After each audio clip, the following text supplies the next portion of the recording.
Well, I have to tell you, I have tried in every way I know how, literally from my years as a young lawyer all the way through my time as Secretary of State, to level with the American people. You talk about leveling with the American people. Have you always told the truth? I've always tried to. Always. Always. Some people are going to call that wiggle room that you just gave yourself. Well, no, always. You know, you're asking me to say, have I ever? I don't believe I ever have.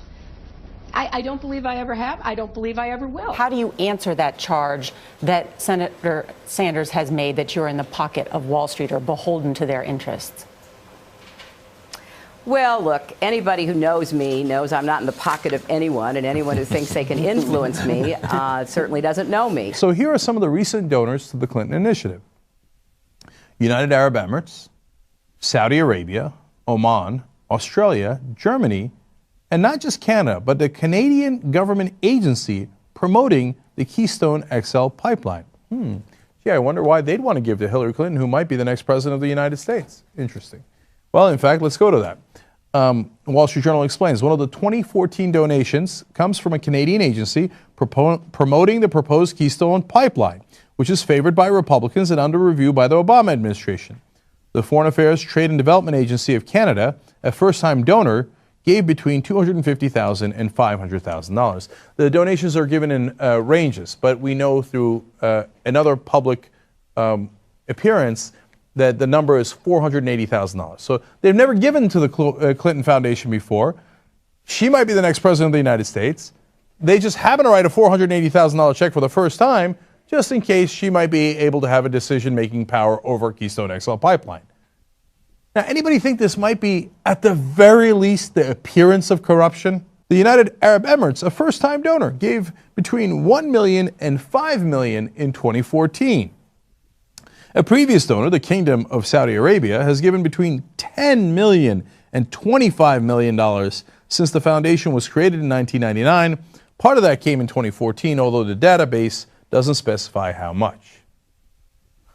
Now, if Saudi Arabia and the United Arab Emirates and these other Gulf countries were that interested in the human rights and welfare and health care, et cetera, all the different things that the Clinton Global Foundation is pushing, they could have showed it in other ways. If I'm Hillary Clinton, I go to Saudi Arabia and I say, hey, you know what? Keep your $25 million, let women drive, and we'll call it a deal. The New York Times expose on the Clinton Foundation details moral and fiscal chaos, shameless fundraising, and calls it mired in conflicts of interest. Run by old Clinton friends, it has been grossly mismanaged and, despite enormous donations, ran multi-million-dollar deficits. Secretary of State Clinton traveled to Moscow and pressed the Russian government to purchase planes from Boeing. 2 months later, contract in hand, Boeing donated $900,000 to the Clinton Foundation. The foundation's support from foreign interests hoping to influence U.S. policy is of grave concern. Foreign donations to the foundation increased by 70% when Hillary Clinton ran for president in 2008. Saudi Arabia has financed terrorists, has an abysmal women's rights record, and punishes homosexuality by death. And yet, the Kingdom of Saudi Arabia is one of the largest supporters of the Clinton Foundation. They brought in some new multi-billionaires to pump the money in. They want to rig the economy so they continue to get richer and richer. They could care less about income inequality. They solve their consciences by giving big money to philanthropy and, getting great pictures of them standing in front of whatever charity they donated to. There is no doubt about what they're doing and who the players are and what they're trying to achieve. And, they're shopping among the Republican candidates to figure out who among them will most likely do their bidding. A third of the money that went into the campaigns was never disclosed. You have no idea. It could be a foreign government. It could be a criminal cartel. It could be a drug cartel. You don't know. This is cancerous. This is so pernicious and corrupting of our political system. The people who really know what needs to be done know that I'm the person who can deliver to make sure that we don't end up with the kind of problems we faced back in 2008. You have received a lot of support from people who made their money on Wall Street. Mm-hmm. You have a lot of Wall Street relationships. You've done paid speeches for Wall Street institutions, 3 paid speeches for Goldman Sachs alone, your first year out of public office, for which they paid you over $600,000. What do you say to people like Senator Sanders, who have criticized you as basically being too close to that most powerful special interest, too close to Wall Street interest to be trusted to reel them in when they need to be reeled in? Anybody who thinks that they can influence what I will do doesn't know me very well, and they can actually look and see what I have said and done throughout my career. Yes, you do need a president who will be forthright and absolutely call them out, everybody, wherever they are, for what they're doing that tilts the balance away from voters and citizens. But voters and citizens have to help me do that. And here's what I mean by that. We got to get people to turn out and vote. If we were not electing the leaders who are promoting these policies, I have always listened to people. We got a number of questions, even from people who support your policies, who say they do believe that you represent the interests of Wall Street and corporate America. How do you respond? Well, look, that's just not the case. I'm asking you. Yeah, there was no doubt that I took on a lot of what was going down on Wall Street. I honestly think that the best answer to this is the fact that everybody that I know who looks at what's happening in this campaign sees the same thing. The Wall Street interests, the money interests, the Republican political interests are spending a lot of money to try to defeat me. I just find it kind of a strange argument. And it's about this issue of the speeches, particularly to Goldman Sachs. This is what the questioner wrote verbatim. I am concerned with the abuses of Wall Street has taken with the American taxpayers' money. And then she asked whether you would release the transcripts of your Goldman Sachs speeches, and then added, don't you think the voting public has a right to know what was said? But let's make that bigger. Are you willing to release the transcripts of all your paid speeches? We do know through reporting that there were transcription services for all of those paid speeches. In full disclosure, would you release all of them? I will look into it. I don't know the status, but I will certainly look into it. I have always listened to people, but I can only repeat what is the fact, that I spoke to a lot of different groups with a lot of different constituents, a lot of different kinds of members. You made 3 speeches for Goldman Sachs. You were paid $675,000 for 3 speeches. Was that a mistake? I mean, was that a bad error in judgment? Look, I made speeches to lots of groups. I told them what I thought. I answered questions. But did you have to be paid $675,000? Well, I don't know. That's what they offered. So, you know, every Secretary of State that I know has done that.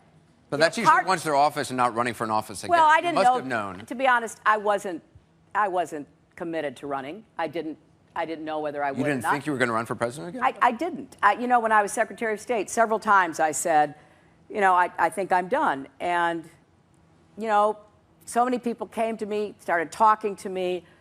The circumstances, the concerns I had about the Republicans taking back the White House, because I think they wrecked what we achieved in the 90s with 23 million new jobs and incomes going up for everybody. I did not want to see that happen again. I want to defend President Obama's accomplishments and the progress we've made. I want to go further. So, yeah, I was convinced. Well, I didn't know. Must have known. To be honest, I wasn't committed to running. But, you know, anybody who knows me, who thinks that they can influence me, name anything they've influenced me on. Just name one thing. I'm out here every day saying I'm going to shut them down. I'm going after them. I'm going to jail them if they should be jailed. I'm going to break them up. I mean, they're not giving me very much money now, I can tell you that much. Fine with me. Look at my record. Look at my record. Now, if all we're going to talk about is one part of our economy, and indeed one street in our economy, we're missing the big oil companies, we're missing other big energy companies, we're missing the big picture. And I have a record of trying to go at the problems that actually exist. Senator Sanders is the only person who I think would characterize me, a woman running to be the first woman president, as exemplifying the establishment. And I've got to tell you that It is really it's really quite amusing. I represented Wall Street as a senator from New York, and I went to Wall Street in December of 2007, before the big crash that we had, and I basically said, cut it out. Quit foreclosing on homes. Quit engaging in these kinds of speculative behaviors. Now, who's exactly to blame for the housing crisis? I think there's plenty of blame to go around. Home buyers who paid extra fees to avoid documenting their income should have known they were getting in over their head. You are not for Glass-Steagall. You are not for putting a firewall between this speculative, risky, shadow banking behavior. I am. And the people of our country need a president who's on their side, willing to protect the Main Street economy from recklessness on Wall Street. Of course, we have to deal with the problem that the banks are still too big to fail. We can never let the American taxpayer and middle-class families ever have to bail out the kind of speculative behavior that we saw. But we also have to worry about some of the other players. AIG, a big insurance company, Lehman Brothers, an investment bank. There's this whole area called shadow banking. That's where the experts tell me the next potential problem could come from. So I'm with both Senator Sanders and Governor O'Malley in putting a lot of attention onto the banks. And the plan that I have put forward would actually empower regulators to break up big banks. I represented New York, and I represented New York on 9/11. When we were attacked, where were we attacked? We were attacked in downtown Manhattan, where Wall Street is. I did spend a whole lot of time and effort helping them rebuild. That was good for New York, it was good for the economy, and it was a way to rebuke the terrorists who had attacked our country. There are lots of reasons why Americans today are feeling left out and left behind. Yes, of course, the economy has not been working for most Americans. Yes, of course, we have special interests that are unfortunately doing too much to rig the game. I want to imagine a country where people's wages reflect their hard work. They want to go after any economic interests that they don't believe they can control. They want to destroy our balance of power. They want to go after our political system and fill it with people who will do their bidding. My question is, a number of factors, some you've just described, have eroded trust in you. What will you do to regain that trust, engender trust in Americans and me? Well, thank you for starting by saying it's related to what I just said. And I acknowledge this as personally painful as it is.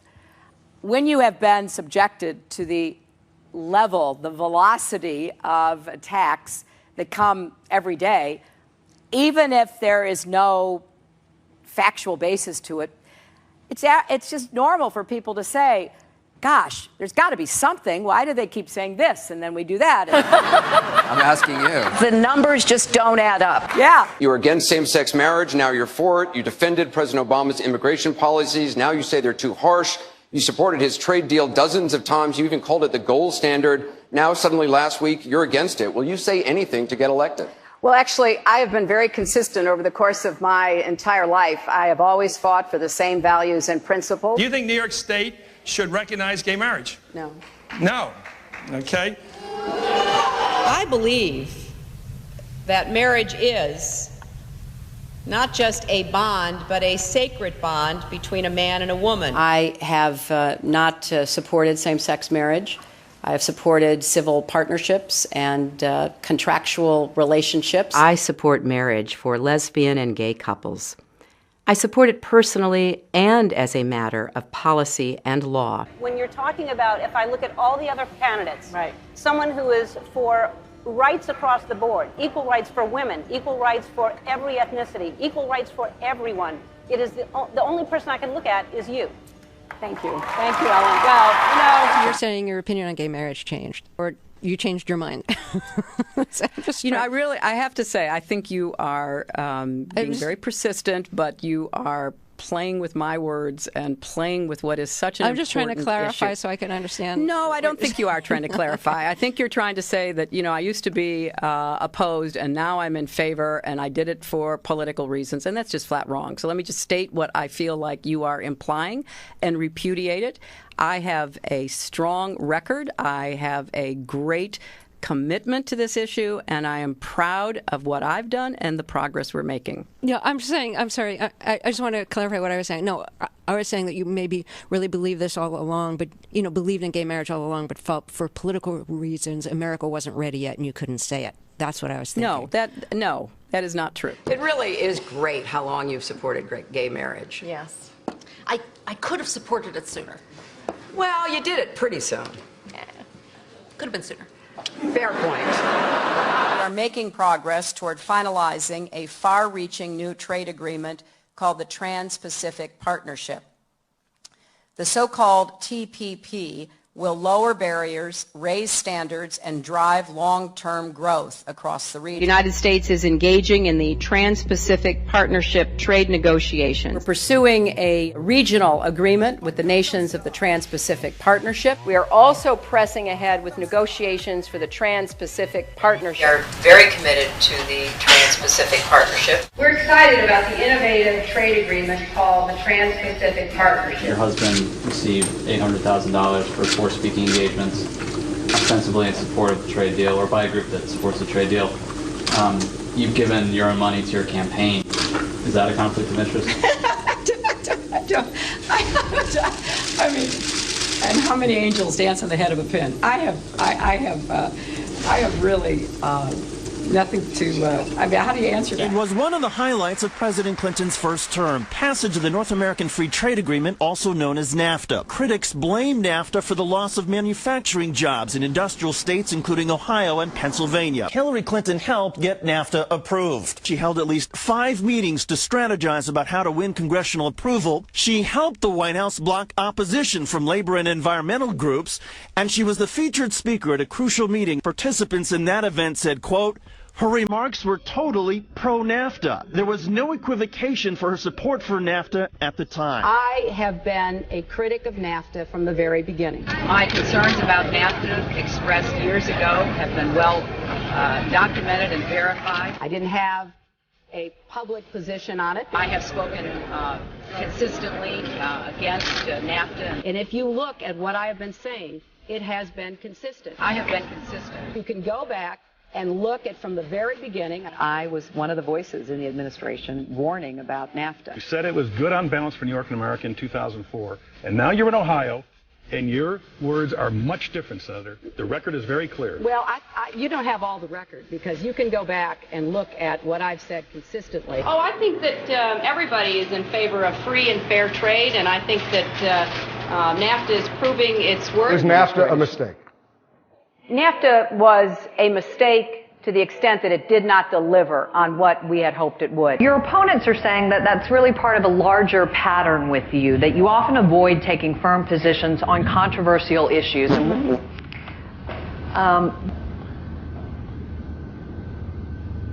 I am, adamantly against illegal immigrants. I made this exception basically on humanitarian grounds because of the individual stories, but certainly we've got to do more at our borders, and people have to stop employing illegal immigrants.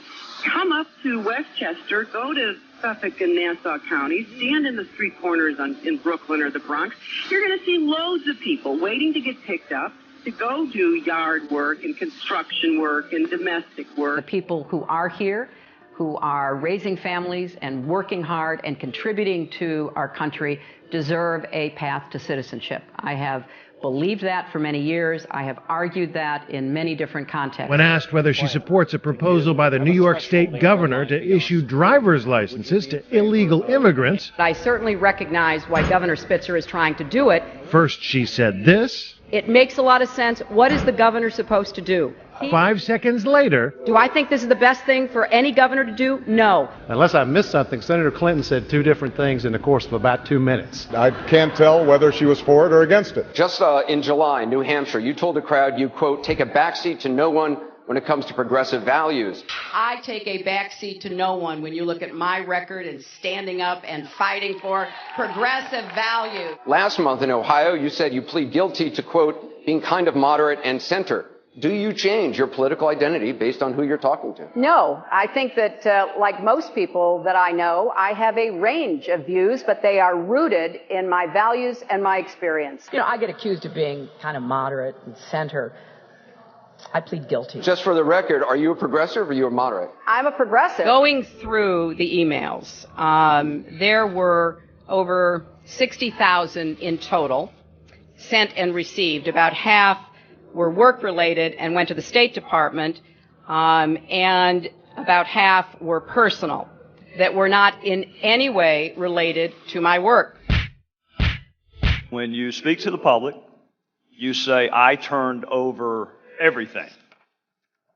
That's, for the most part, a direct quote. When you talk to the public, you say, I turned over everything. 90 to 95% of my work-related emails were in the state system. If they wanted to see them, they would certainly have been able to do so. You know what? That is maybe the 10th time you have cited that figure today. It is. And I have not heard anyone other than you ever cite that figure. Who told you that 90 to 95% of your emails were in the State Department system? Who told you that? We learned that from the State Department in their analysis of the emails that were already on the system. The Inspector General report found that less than 1% of State Department emails, record emails, were captured. So they give a number of less than 1%, and you give a number of 90%. I have absolute confidence that everything that could be in any way connected to work is now in the possession of the State Department. This pile represents the emails that you sent or received about Libya in 2011, from February through December of 2011. This pile represents the emails you sent or received from early 2012 until the day of the attack. There are 795 emails in this pile. We've counted them.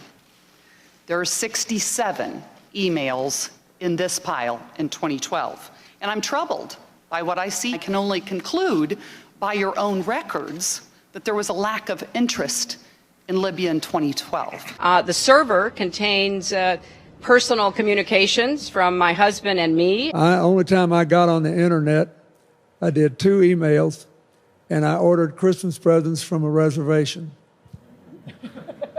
Otherwise, I found people said embarrassing things on emails. I didn't want to be one of them. Democratic voters that our reporters have been running into in Iowa and New Hampshire, they tell our reporters over and over again they're worried about the emails issue. Not because they don't believe your explanation, but because it's a drip, because the cloud is hanging over your head and that it will impact the general election. They see your numbers right now and they think it's the email issue as to why you're not polling very well. So can you reassure these Democrats that somehow the email issue isn't going to blow up your candidacy if you're the nominee? Absolutely, I can. You know, before it was emails, it was Benghazi. And the Republicans were stirring up so much controversy about that. And I testified for 11 hours, answered their questions. They basically said, yep, didn't get her, we tried. That was all a political ploy. I didn't mention a video because there was never a video-inspired protest in Benghazi. There was in Cairo, but not in Benghazi.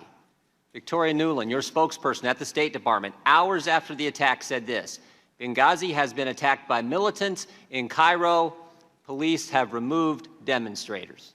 Benghazi, you got weapons and explosions. Cairo, you got spray paint and rocks. 1 hour before the attack in Benghazi, Chris Stevens walks the diplomat to the front gate. The ambassador didn't report a demonstration. He didn't report it because it never happened. An eyewitness in the command center that night on the ground said no protest, no demonstration. 2 intelligence reports that day. No protest, no demonstration. But the best evidence is Greg Hicks, the number 2 guy in Libya, the guy who worked side by side with Ambassador Stevens. He was asked if there had been a protest, would the ambassador have reported it? Mr. Hicks' response? Absolutely. Where'd the false narrative start? Started with you, Madam Secretary. At 10:08, on the night of the attack, you released this statement. Some have sought to justify the vicious behavior as a response to inflammatory material posted on the internet. At 10:08, with no evidence, at 10:08, before the attack is over, at 10:08, when Tyrone Woods and Glenn Doherty are still on the roof of the annex fighting for their lives, the official statement of the State Department blames a video. Approximately 1 hour after you told the American people it was a video, you say to your family, 2 officers were killed today in Benghazi by an al-Qaeda-like group. You tell the American people one thing, you tell your family an entirely different story. We know, not we think, not it might be, we know the attack in Libya had nothing to do with the film. It was a planned attack, not a protest. State Department experts knew the truth. You knew the truth. But that's not what the American people got. You know, I testify for 11 hours. There's nothing to Benghazi. They don't give it up. They keep coming after it. It's relevant because our ambassador was asked to read and respond to Sidney Blumenthal's drivel. It was sent to him to read and react to. In some instances, on the very same day he was asking for security. So I think it is eminently fair to ask why Sidney Blumenthal had unfettered access to you, Madam Secretary, with whatever he wanted to talk about, and there's not a single solitary email to or from you to or from Ambassador Stevens. I'm not going to release one transcript of someone who knows nothing about Libya by his own admission, while people who risk their lives, you have no interest in their story getting out. You don't want the 18 DS agents, you don't want the CIA agents. The only transcripts you want released are Ms. Mills and Sidney Blumenthal. People have accused Ambassador Rice and the administration of, misleading Americans. I can say, trying to be in the middle of this and understanding what was going on, nothing could be further from the truth. Can you tell me why Chris Stevens was in Benghazi the night that he was killed? Do you know? Does it bother you whether or not you know why Chris Stevens was in Benghazi? Do you know why we were the last flag flying in Benghazi after the British had left and the Red Cross had been bombed? Do you know why requests for additional security were denied? Do you know why an ambassador asking for more security days and weeks before he was murdered and those requests went unheeded? Do you know the answer to why those requests went unheeded? We were misled that there was supposedly protests and then something sprang out of that, an assault sprang out of that.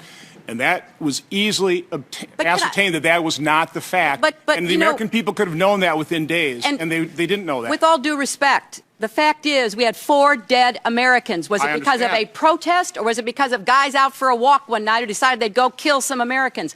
What difference at this point does it make? I have absolutely no concerns about it whatsoever. If there's going to be a security review about me, there's going to have to be security reviews about a lot of other people, including Republican office holders, because we've got this absurd situation of retroactive classifications. You say Secretary Clinton should be disqualified from the presidency because she voted in favor of using force in Iraq. She has since said that her vote was a mistake. Why isn't that good enough? We just heard Senator Sanders say that it's the worst decision in American history. That's very significant. The worst decision in American history. I just heard from Senator Sanders. So as we look ahead, if you're going to make those poor judgment calls at critical time in our history, we just finished with the Vietnam era, getting back into another quagmire. If you're looking ahead, and you're looking at someone that made that poor decision in 2002 to go into Iraq when there was no real evidence of weapons of mass destruction in Iraq. I know, because I did my homework. And so that's an indication of how someone will perform in the future, and that's what's important. This is probably the hardest decision I've ever had to make. Any vote that might lead to war should be hard. But I cast it with conviction. I don't think it can be either or. Now, I voted for the Iraqi resolution, and it was a very difficult vote for me. Why don't you, straight.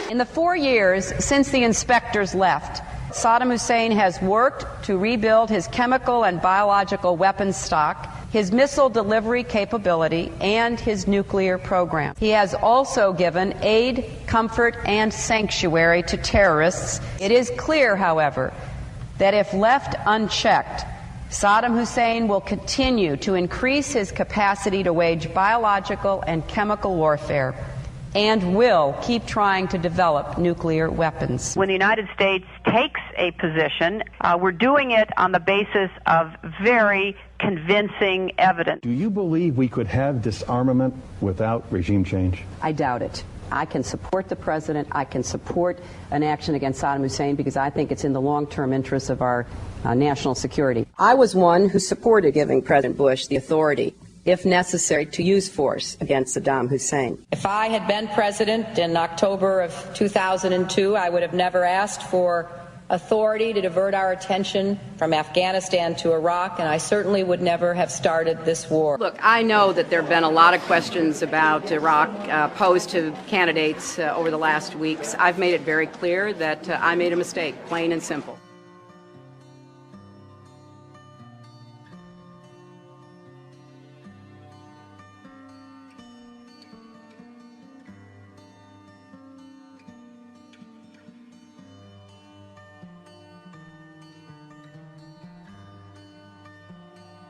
Well, I think that the laws that were passed, again, post 9/11, gave very broad authority. And that authority was passed by the Congress, and it was endorsed by executives in 2 administrations, both Bush and Obama. He violated American law.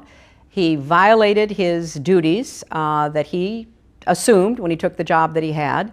And if he is as proud of or as secure in his belief that what he did was the right thing, he should come home and defend it. Hillary Clinton supported the first war in Iraq. She supported the war in Libya, the war in Syria, and she's supporting a no-fly zone. Sounds like Hillary Clinton. Hawk? I think Hillary Clinton is a neocon. I think I think Hillary Clinton's a neoconservative. I see her and Rubio as being the same person. They both want a no-fly zone. They both have supported activity in Libya, the war in Libya that toppled Gaddafi, an intervention that made us less safe. They both have supported pouring arms into the Syrian civil war, a mistake that I think allowed ISIS to grow stronger. And they both have supported the Iraq war. So, I mean, what's the difference? They're told, don't you dare say climate change is real, because we're the fossil fuel business. You've also said that you support renewable energy in our country, but have taken over $150,000 from the big oil and gas industries. These are industries which are in direct conflict with your interest in renewable energies. And I'm wondering if you'd be willing to take one step further away from the Republicans and take a stand against any more campaign contributions from them.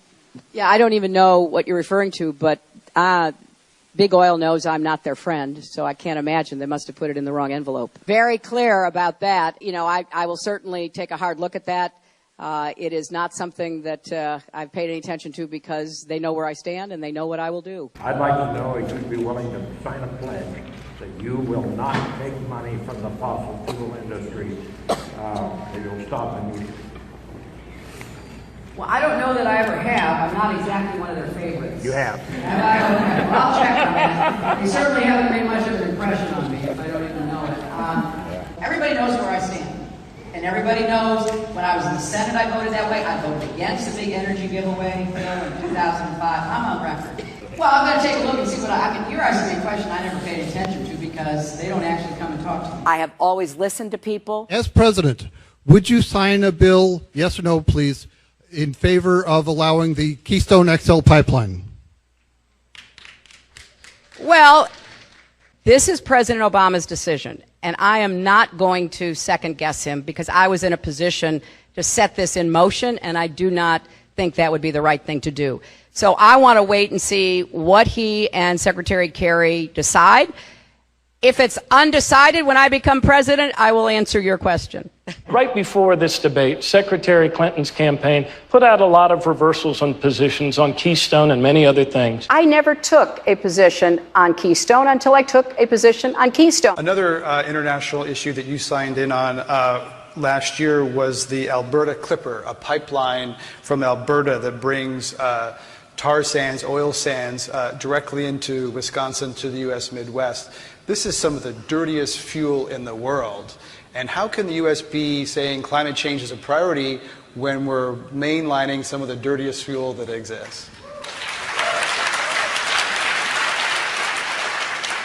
Well, there hasn't been a final decision made. Are you willing to reconsider it? Probably not. And you know, but we haven't finished all of the analysis. So as I say, we've not yet signed off on it, but we are inclined to do so, and we are for several reasons. Going back to one of your original questions, we're either going to be dependent on dirty oil from the Gulf or dependent on dirty oil from Canada. I genuinely want to know what in your heart has changed that's going to change the direction of this country. Like what in you, like not your platform, not what you're supposed to say. Like how do you actually feel that's different than you did before? Like what were the mistakes? And how can those mistakes that you made be lessons for all of America? For a moment of reflection on how we treat black people in this country. Obviously, I know more about the civil rights movement in the old days because I had a lot of involvement in working with people. So they had a plan, this piece of legislation, this court case we're going to make, et cetera, et cetera. I think that there has to be a reckoning. I agree with that. But I also think there has to be some positive vision and plan that you can move people toward. I mean, once you say, you know, this country has still not recovered from its original sin, which is true. Once you say that, then the next question by people who are on the sidelines, which is the vast majority of Americans, the next question is, well, so what do you want me to do about it? What am I supposed to do about it? That's what I'm trying to put together in a way that I can explain it and I can sell it. Because in politics, if you can't explain it and you can't sell it, it stays on the shelf. I stand here in your space, and I say this as respectfully as I can, but if you don't tell black people what we need to do, then we won't tell you all what you need to do. Well, I'm not telling you, I'm just telling you to tell me. What I mean to say is that this is and has always been a wet problem of violence. It's not, there's not much that we can do to stop the violence against us. Well, if that is a conversation that I push back. I understand. I understand what you're saying. Also respectfully. Yeah. Well, respectfully, if that is your position, then I will talk only to white people about how we are going to deal with the very real problems. That's not what I mean. That's not what I mean. Well, but like what I'm saying is, what you just said was a form of victim blaming, right? You were saying that what the Black Lives Matter movement needs to do to change white hearts is no, I'm not talking about. Look, I don't believe you change hearts. I believe you change laws, you change allocation of resources, you change the way systems operate. You're not going to change every heart. You're not. I mean, if we're honest, for a lot of well-meaning, open-minded white people, the sight of a young black man in a hoodie still evokes a twinge of fear. Not just gangs of kids anymore. They are often the kinds of kids that are called super predators. No conscience, no empathy. We can talk about why they ended up that way, but first we have to bring them to heel. Common sense, gun reform, criminal justice reform, and all the like. So I think we've got we've got somebody saying here, we have to bring them apologize for mass incarceration. Okay, we'll talk about it. I'm not a super predator, Hillary Clinton. Okay, fine, we'll talk about it. You apologize to black people for mass incarceration? Well, can I talk, and then maybe you can listen to what I say? Okay, fine, thank you very much. There's a lot of issues in this campaign. The very first speech that I gave back in April was about criminal justice reform and about super predators. You're being rude. That's not appropriate. Super predators. That's rude. This is not appropriate. That's rude.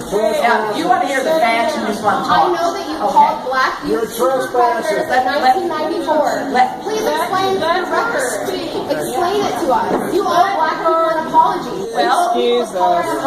That's an inappropriate statement. If you will give me a chance to talk, I'll approach your side. You know what? Nobody's ever asked me before. You're the first person to ask me, and I'm happy to address it, but you are the first person to ask me here.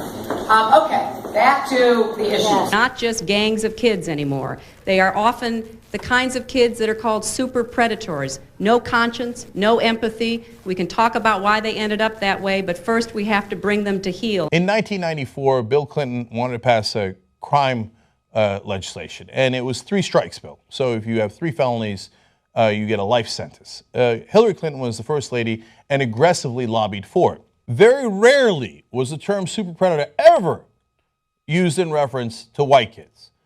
Perhaps sometimes in reference to the Columbine kids, but almost always when talking about black kids in inner cities who are in gangs. So I'm giving you the full context. It wasn't just that she was talking about super predators, and it wasn't just regular old kids walking down the street.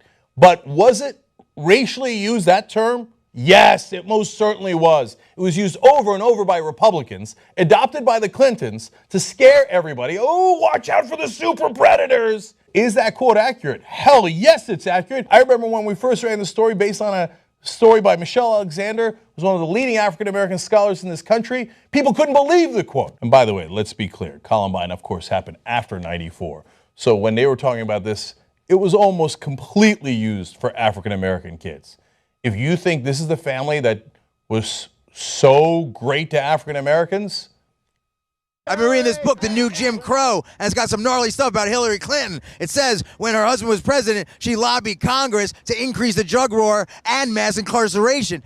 And the best-selling author of the book, civil rights lawyer Michelle Alexander, says Bill Clinton's tough-on-crime policies resulted in the largest increase in federal and state prison inmates of any president in American history. But Clinton was not satisfied with exploding prison populations. He and the New Democrats championed legislation banning drug felons from public housing and denying them basic public benefits, including food stamps for life. Discrimination in virtually every aspect of political, economic, and social life is now perfectly legal if you've been labeled a felon. What do you think about that, 1994 Hillary Clinton? It's a very well thought out crime bill that is both smart and tough. 1 out of 3 African American men may well end up going to prison. That's the statistic. I want people here to think what we would be doing if it was 1 out of 3 white men. It's a very well thought out crime bill that is both smart and tough. I said tonight that part of the blame should have been in terms of incarceration on the 1994 Clinton crime bill. A very cheap shot was thrown to me by a PhD who said that's sexist. I said absolutely it's not. If you're going to name a policy that you didn't like about Bush and you're going to put his name on it, you must put Clinton's policy, his name on that policy. Clinton knew what he was doing. He did it anyway. Sanders was one of the only people who stood on the floor at that time and said this is going to disproportionately affect black people. If you are familiar with this book or you're familiar with that 1994 crime bill, which sent many of my friends away, she is not the candidate you should be voting for. Almost 25% of the world's total prison population. This bill would have put more police on the street, would have locked up violent offenders so they never could get out again, would have given more prison construction money. And soon, Democrats began competing with Republicans to prove they could be even tougher on them. And so it was President Bill Clinton who escalated the drug war far beyond what his Republican predecessors even dreamed possible. And it was President Clinton that championed laws denying federal financial aid to drug offenders for college. It was President Clinton who championed laws banning people with criminal convictions from access to public housing so that people wouldn't have housing upon release from prison. It was the Clinton administration that championed laws denying even food stamps under federal law to people who were once caught with drugs. To a large extent, the basic architecture of this new caste system was championed by a Democratic administration desperate to win back the so-called white swing voters, the folks who had defected from the Democratic Party in the wake of the civil rights movement. Not just gangs of kids anymore. They are often the kinds of kids that are called super predators. No conscience, no empathy. We can talk about why they ended up that way, but first we have to bring them to heel. First we have to bring them to heel. First we have to bring them to heel. First we have to bring them to heel. First we have to bring them to heel. First we have to bring them to heel. Bring them to heel. Bring them to heel. Bring them to heel. Bring them to heel. Bring them to heel. Bring them to heel. Bring them to heel. Bring them to heel. Bring them to heel. Bring them to heel. The woman who was standing beside Bill Clinton when he signed the Welfare Act admitted before she died that it was the wrong move, that working didn't help her. She worked at a job where she made a little bit of money, and Even if after she made a little bit of money, she still couldn't afford her medicine.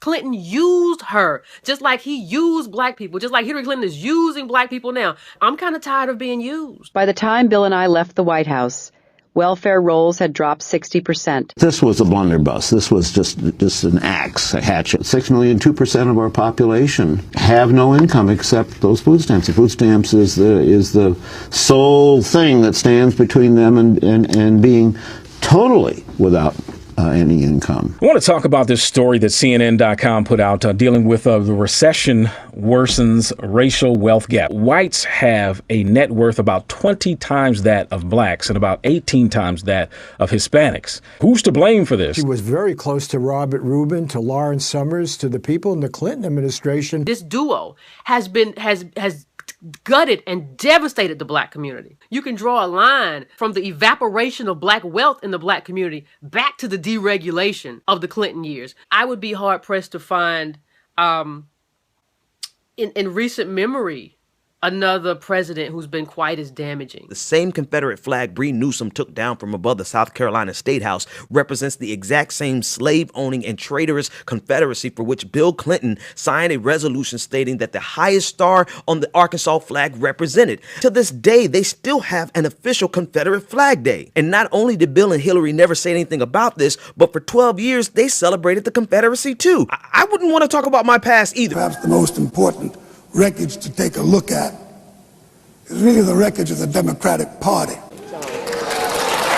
We cannot keep imprisoning more people than anybody else in the world. Does no one else see the hypocrisy? Forget about super predators in the 1994 crime bill. When Hillary Clinton said this, she was actively using lobbyists from 2 major private prison companies to raise campaign cash. And she only stopped taking money from associates of the GEO Group and Corrections Corporations of America after Black Lives Matter and other activists confronted her. But even now, she has campaign staffers that lobby directly for GEO Group on her payroll. Do you still have the support of Hillary Clinton? I still support her, and that question of whether I continue to have her support is up to her, but I feel pretty confident I do. You cannot call yourself an ally if you are going to stand behind a mayor of a city who actively participated in the suppression of a dash cam video showing an execution by a Chicago police officer of a young black man. For those of you who have not yet made up your minds, or maybe even some of you who have made up your minds, to maybe consider and reconsider what it is that Bernie Sanders offers. He offers us a chance to declare unequivocally that there is an America, that there is a group of citizens who have a deep caring for where our nation goes and what it does in the process of going. Yesterday, Hillary Clinton proposed changing marijuana from a Schedule I to a Schedule II narcotic so researchers could do more study on the impact of medical marijuana. You've been outspoken about the need for the federal government to kind of back off applying federal law on marijuana. What's your take on her move? I think she's recognizing public sentiment. I've been here for my entire career wanting to reform criminal justice. During the Clinton era, the drug laws that Bill Clinton and some Republicans voted for have locked up a generation of young black men in our country. The drug war has disproportionately, not purposely, but disproportionately been applied to African Americans, Hispanics, and people who live in poverty. And so Clinton is now coming around, but she has to explain why she and her husband supported many of these mandatory minimums where people went to jail for 15 years. Time and time again, you hear one thing in speeches, and then you see a campaign that has the worst kind of tactics, reminiscent of the same sort of Republican attacks on Democrats. Well, I am here to say that it is not only wrong, but it is undermining core democratic principles. Since when do Democrats attack one another on universal health care? I've looked at the legislation that Senator Sanders has proposed, and basically he does eliminate the Affordable Care Act, eliminates private insurance, eliminates Medicare, eliminates Medicaid, TRICARE, Children's Health Insurance Program. Just because Senator Obama chose not to present a universal health care plan does not give him the right to attack me because I did. So let's have a real campaign. Enough with the speeches and the big rallies and then using tactics that are right out of Karl Rove's playbook. This is wrong, and every Democrat should be outraged. The Democratic Party in the United States worked since Harry Truman to get the Affordable Care Act passed. So shame on you, Barack Obama. It is time you ran a campaign consistent with your messages in public. I have a lifetime of experience that I will bring to the White House. I know Senator McCain has a lifetime of experience that he will bring to the White House. And Senator Obama has a speech he gave in 2002. We just had the tape. You just said that I complimented the Republican ideas. That is not true. What I said is that Ronald Reagan was a transformative political figure because he was able to get Democrats to vote against their economic interests to form a majority to push through their agenda, an agenda that I objected to because while I was working on those streets, watching those folks see their jobs shipped overseas, you were a corporate lawyer sitting on the board of Walmart. The persistent scourge of child labor. I'm always proud of Walmart and what we do. Clinton also took a role in supporting a Buy America program. One of the reasons we want to buy America is because we love America. Walmart continued to get most of its products from overseas during its Buy America program, including from this factory in Bangladesh that used 11 and 12-year-old girls. The persistent scourge of child labor. New York has spent a considerable amount of money and effort devising very good tests. I will end the unfunded mandate known as No Child Left Behind. I do not believe that our children are little test takers. And I do not believe that our teachers should be nothing but test givers. When you narrow the curriculum and you focus just on those tests, you really demoralize teachers. Today is the 12th of January 2016, 6 years after the earthquake. And for us, it was important to be in front of the Clinton Foundation because Bill Clinton, as head of the interim Haiti Recovery Commission, was responsible for the $6 billion. He had unlimited control of this money. 6 years after the earthquake, Haiti is in worse condition than it was in 2010. Only Bill Clinton can tell the world what happened with this money. Hillary Clinton's attempt to tout her foreign policy experience hounded her again on the campaign trail today. I made a mistake in describing it. She claimed she misspoke last week and was sleep deprived when she described landing under sniper fire in Tuzla, Bosnia, something that didn't happen. But CBS News has found several times in the past few months when Senator Clinton used the Bosnia trip to try to show her international experience. December in Iowa. We landed in one of those corkscrew landings and ran out because they said there might be sniper fire. I don't remember anybody offering me tea on the tarmac when that was happening. Then in February. The welcoming ceremony had to be moved inside because of sniper fire. And last week.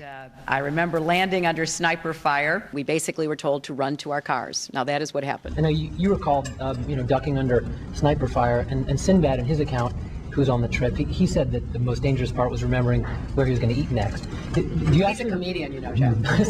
He's a comedian. So you actually recall, hearing gunfire, and were you when we were flying into Bosnia, we came in a evasive maneuver.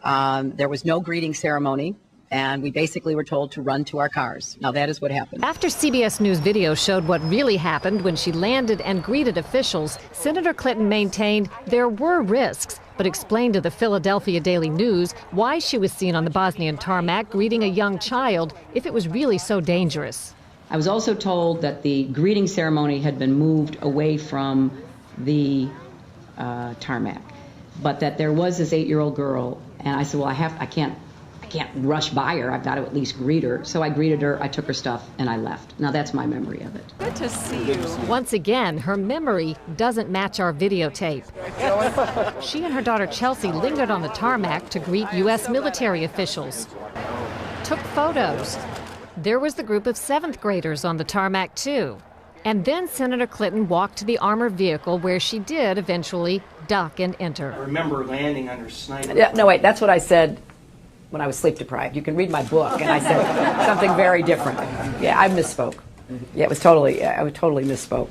I've talked about this endlessly. I wrote about it, and I don't know what I was thinking because, yeah, we were told that we had to land under, some threats, and but That was just sleep deprivation or something. Yeah, I have been often to, I guess, the mothership in New York City. But it's good to have an outpost of the council right here down the street from the State Department. We get a lot of advice from the council, so this will mean I won't have as far to go to be told what we should be doing and how we should think about the future. I mean, Richard just gave what could be described as a mini version of my remarks in talking about the issues that confront us. But I look out at this audience filled with not only many friends and colleagues, but people who have served in prior administrations. And so there is never a time when the inbox is not full. I'm Hillary Clinton. I have been proud and privileged to serve as First Lady, as a senator from New York, and as Secretary of State.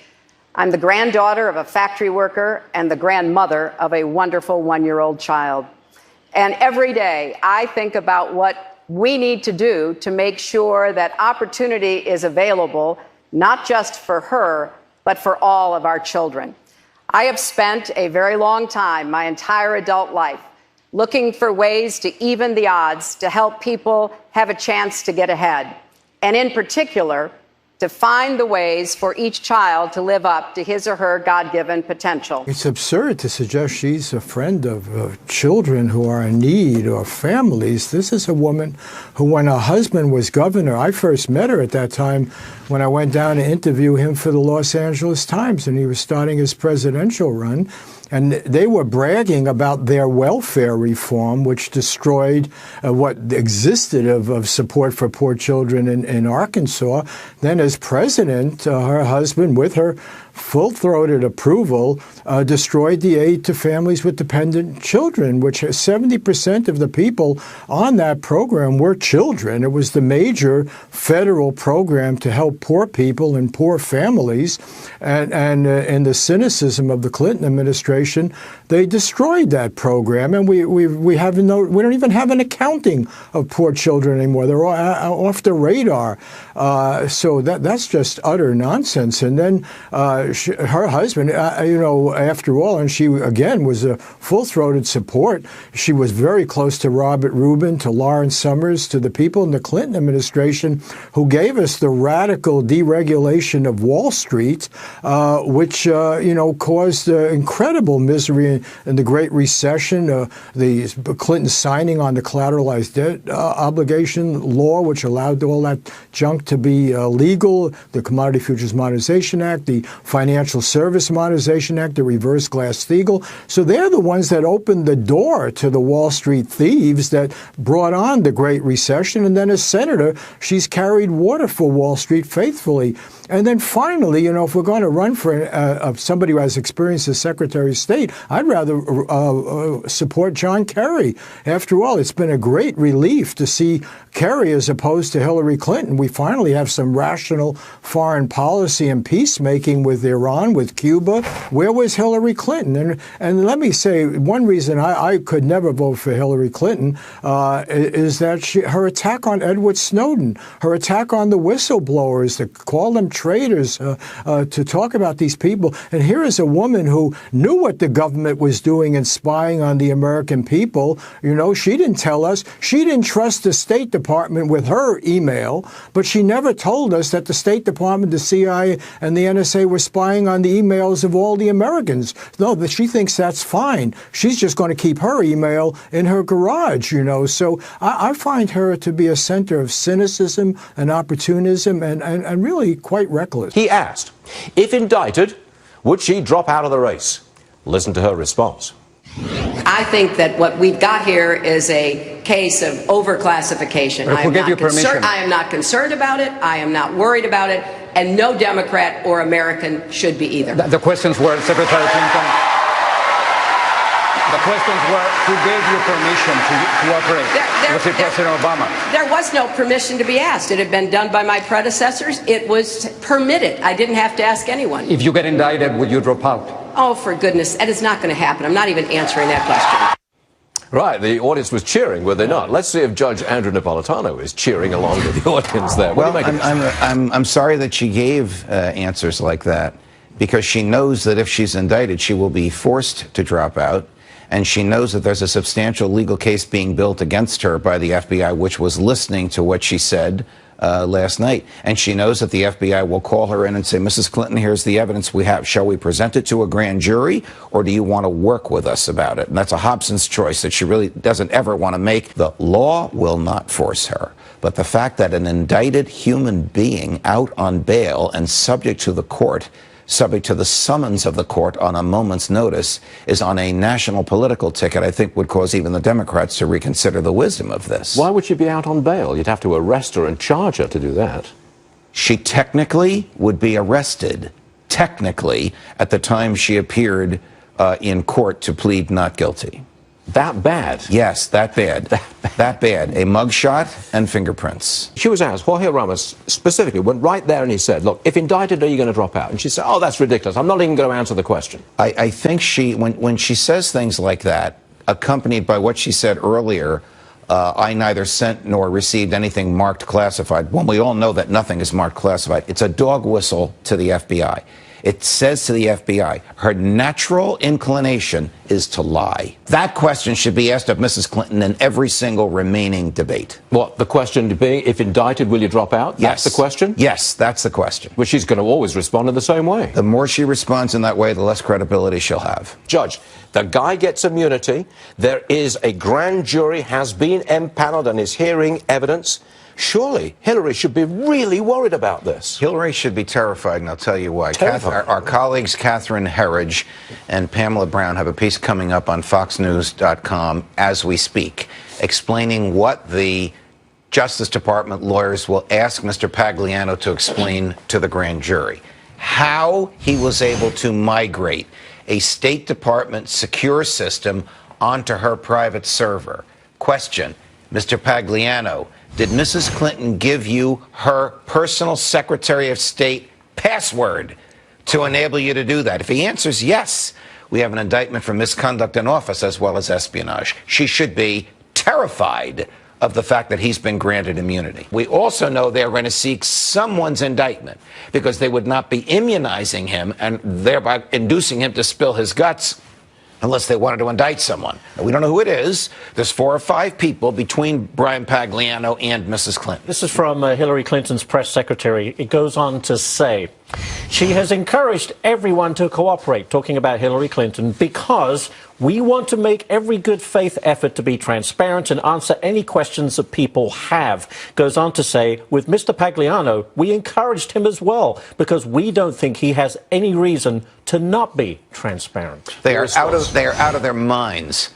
That is a response written by their political people and not by their legal people.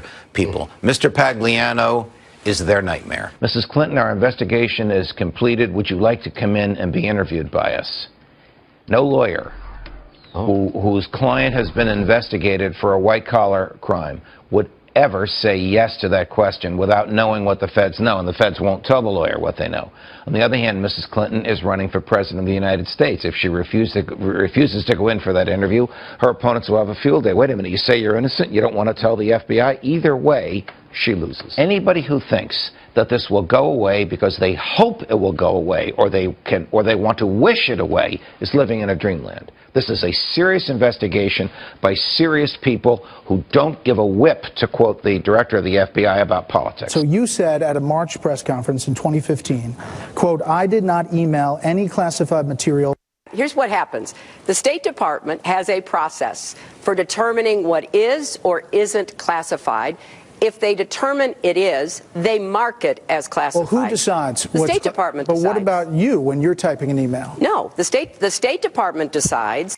Your contention now is the 2,101 emails contained information that should be classified at any time. That should be now or then. You're just saying it shouldn't have been classified. Well, what I'm saying is it wasn't at the time. She forgets who her audience is. Her audience is 100 FBI agents in the Justice Department investigating her, and they know she is lying when she answers the question to Bret Baier. When she says for the umpteenth time, I neither sent nor received anything marked classified. Nothing is marked classified. The markings are confidential, secret, or top secret. So while the statement is technically correct, I never sent nor received anything marked classified, it is highly misleading. It is materially misleading. Second point, on her first day in office, she received a 2-hour tutorial from 2 FBI agents explaining to her what makes an email confidential, secret, or top secret is not a stamp or a marking on it. It's the contents of it. And you, as the Secretary of State, as the country's chief diplomat, have a legal obligation to recognize state secrets when you see them. There were state secrets on 2,000 emails. I didn't know they were state secrets until the State Department told me they were. That's called gross negligence. That's a basis for a criminal prosecution for the failure to secure state secrets. They appeared to be an explanation of how this whole thing is just blown out of all proportion. And I suspect many, many people will accept that on face value. I think she might have won politically. And that'll be useless to her when she's confronted with the following. Mrs. Clinton, this is the Justice Department calling. We have a lot of evidence about your behavior we'd like to discuss with you and your lawyers. I don't want to see you. Okay, we'll discuss it with a grand jury.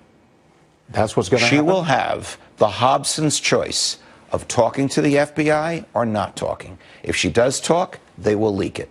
And she will be the first person running for president of the United States who was compelled to justify her behavior to the FBI. If she doesn't talk, they'll go to a grand jury and they'll leak it. This was all done because she wanted to stop transparency. She wanted to keep her behavior from the rest of the State Department and from us under the Freedom of Information Act. She should have just said, this is why I did it. Yes. Okay. She's already said many, many times, quote, I can't wait to speak to the FBI. Now, when she says that, that's a lie. The FBI knows it's a lie. Yeah, nobody can't wait to speak to the FBI when you have a potential criminal defendant and you don't know what they have. But she could say, look, her lawyer could say, look, I don't want my client to, hurt her chances or implicate her, so we're just going to have to say no. If she says no, that is the prudent legal advice. That's right. But politically, it would be catastrophic for her. She could be prosecuted whether she intentionally exposed them or negligently exposed them, and how she had the affirmative legal duty to recognize a secret when she saw one. And Pagliano was just a private guy, or he worked for the State Department, or what? He worked for her campaign.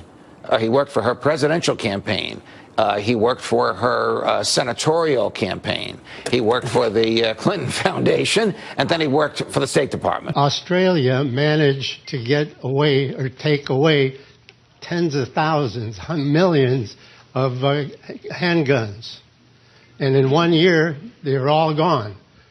Can we do that? And why, if we can't, why can't we? You know, Australia is a good example. Canada is a good example. The UK is a good example. Why? Because each of them had mass killings. So I think that's worth considering. I don't know enough details to tell you how we would do it or how it would work, but certainly the Australian example is worth looking at. We cannot let a minority of people, and that's what it is. It is a minority of people hold a viewpoint that terrorizes the majority of people. So Allison's going to be playing Candidates Cribs with us, and you are going to try and guess which candidate has lived in which mansion. First up, we've got what I'm calling the Embassy Estate. Who do you guys think of these candidates has lived in the Embassy Estate? Let's go with Marco Rubio. Marco Rubio. I like the way you say Rubio. Say it again. Rubio. I'll go with Ben Carson. Dr. Ben Carson has lived in the Embassy Estate. That's what we're going with. All right. Next up, the Countryside Castle. Who you got? I'll go with Jeb Bush. Jeb Bush, making bank. The Hampton Hideaway. A cool $11 million. So who do you think is able to afford that? Mark Rubio. Senator Marco Rubio from Florida. Ben Carson. Ben Carson. All right, he's making that neurosurgeon money. Last, but certainly not least, is the Beachside Bungalow. Donald Trump. No doubt that you think Donald's the one that can afford that? Yep. Yes. For the Beachside Bungalow, who do we think lives in the Beachside Bungalow? I'm going to say Marco. What if I told you that all four of these were Hillary Clinton? What? What? Really? Oh no, you're pulling my leg. No way. Are you serious? Oh, wow. Are you serious? Are you really? Damn, then she does have that kind of money. All right, well now, you're changing my opinion on the election a little bit. I'm very surprised. I did not know Hillary Clinton had that much money at all. You know, I have a long agenda because I think that's what voters expect. I want them to know what I will do as president, and I want them to hold me accountable. So I'm going to keep talking about what voters talk to me about, and I don't want to overpromise. I would rather, just lay it out there and deliver, which is what I've done throughout my career. There must be consequences. Let's see if I get some water here. You do talk a lot in this campaign. We're going to do the best we can to level with people, and then we're going to let them make up their minds, because I think if the American people get a chance, and if they're trusted to exercise their vote right, because people talk to them about real issues, this country will be okay. This campaign stands for what is best in America. And we have to be united. New sanctions in response. Join me. Let's go win the nomination. Thank you all, and God bless you. So please say yes.